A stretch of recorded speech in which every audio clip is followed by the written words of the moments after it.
What's up, everybody? I want to welcome you to the first seminar in our Light Tackle Marathon. We're going to be dropping a seminar every day leading up to our Light Tackle sales event. That's going to be on April 11th. We're going to have a ton of discounts throughout the whole fishing department. We're also going to have a rod and reel trade-in, which is going to benefit combos for kids. We are going to have fresh barbecue in the parking lot by EJ. We're going to have kids games and prizes. You can look at the link in our bio if you want some more details. And so let's get right into it. Today we have owner of BKD Lures, Bill Montgomery, and he's going to share a little bit about BKDs, how, when, where to fish them, and we'll get right into it. So let you take it away, Bill. Well, I'll be quite honest, there's really nothing new from BKD except for this is our 25th year of being in business. We're really excited to share the longevity with the original owners, Captain Steve and his better half, Sandy Green. We purchased the company in 2015, and it's been a tremendous fun time. And we're always happy to be here with anglers for their spring event and all the other events that they put on during the year. Yeah, we're super happy to have you. I see you've got some stuff rigged up over here. You want to talk a little bit about the rigging of these BKDs Sure. over here and sort of your methodology behind it? Sure.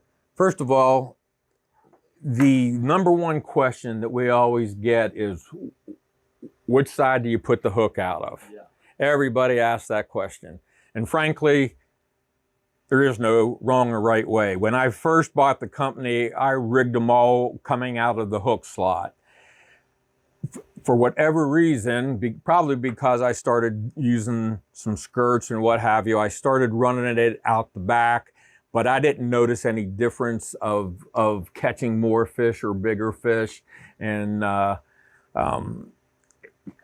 it's still an argument amongst my friends and amongst customers of how it should be done, but there is no wrong or right way. You just want to make sure it's straight. You want to make sure there's no crookedness, and you want to make sure if you measure back to where the hook should come out, that'll keep it from getting all crunched up and staying crooked. But, there is a thought that when it comes out of the hook slot, it's got more action. It probably does, but I'd also say when it comes out the back, it lasts longer because there's more plastic. And most people that fish BKDs know it's not uncommon to catch 30, 40 fish on one bait. It's just not uncommon at all. I've actually had phone calls about guys using the 10-inch that they know they caught 60 fish in one day on the same BKD. And I always say, good for you, bad for me. But no, we're happy that it is a great, durable product. Yeah, absolutely. Can't go wrong with the durable product. So, well, I'm sorry, go ahead. Yeah, no, I was just going to ask you, I know you got your hands on the 10-inch ones right there. Yeah. You got a couple different rigging styles there. Yeah. You want to talk about that? And well, I'll show you this one. This is just your normal wide gap hook that is weightless. Some people choose to have a running weight on their line. They fish it just like that, like you would a rubber worm. The other thing, I have friends that fish the 6 and the 10-inch this way in shallow water as a top water, you might say. It doesn't stay on top, but it goes to the top, and it is a blast when you see a big striper come up and grab a hold of it. Our baits are a little harder than most freshwater baits. I always like to put the tip of the hook out a little bit, whereas sometimes when I was fishing freshwater, you wouldn't do it, but setting the hook, it would come out. But those baits are typically a lot softer. We were in Canada a few years ago, and we caught a lot of pike on the 6-inch. We weren't as lucky on the 10-inch, but we had a ton of blow-ups. But a pike will hit that in different areas, not necessarily the head. So we're figuring out a way, and some guys already do it. They'll drop another hook and have a second hook in the back because pike don't necessarily hit the head first. Right. That's interesting to hear you talk about pike because, I feel like most people in the Bay, when they think BKD, they think rockfish. But sort of, what other fish have you caught on BKDs in the bay, and what else can you target in the Chesapeake region using BKDs? Well, I can't. I probably can't say there's a fish I haven't caught in that's available in the bay. I've caught flounder. I've caught, some of the small perch on a 6-inch. Sometimes it's kind of funny because it's almost as big as the perch, and you wonder how. But I've caught a lot. Well, a lot of people have. I've been with people. The thing that I've learned, and it was just by trial and error. I've been to Florida, and I mean, I don't think there's a fish you can name that I haven't hooked up on, or one of my buddies hasn't hooked up on and landed, large tarpon. One of my favorite fish to catch on it, and you lose a lot of them because of their teeth, but king mackerel just love the 6-inch in pink, it seems like. But no, I don't know of any fish. I actually have a picture of a guy that sent me. He caught his largest rainbow trout in fresh water on our albino. How about that? And I wouldn't even think to use a 6-inch BKD in a stock trout steering, but right. But he did. That's awesome. Yeah, it's crazy. It's crazy. So obviously the standard way to hook and rig is just using the jig head coming out the back or the belly. Another thing you can do is put skirts on them.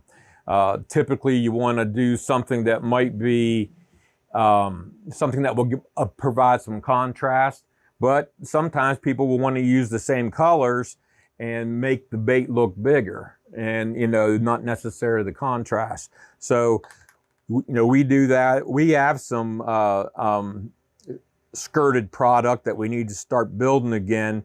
One thing we like about our skirts is the material is round instead of square, so it stays out, whereas these are square and they just lay down on you. Right. But that's pretty cool, and a lot of people like those too. And then we use the 7-inch for the 10-inch, especially if you're throwing for cobia, which is your sight casting, which is something else that you do in Florida quite a bit, is you might sight cast in shallow water, and a lot of times. Absolutely. Yeah. And that's something up here too. I mean, there's a growing game, I would say, for sight casting cobia in the bay for sure. So for sure. Definitely BKDs. Well, I've actually run into some guys that a certain time of the year they sight cast for big stripers. Yeah, certainly. Redfish as well. Yep, redfish. Yep. So definitely something to keep in mind for anybody who's out there looking to do some sight casting. One of my other favorite things to do with the 6-inch especially is, like in May, they are often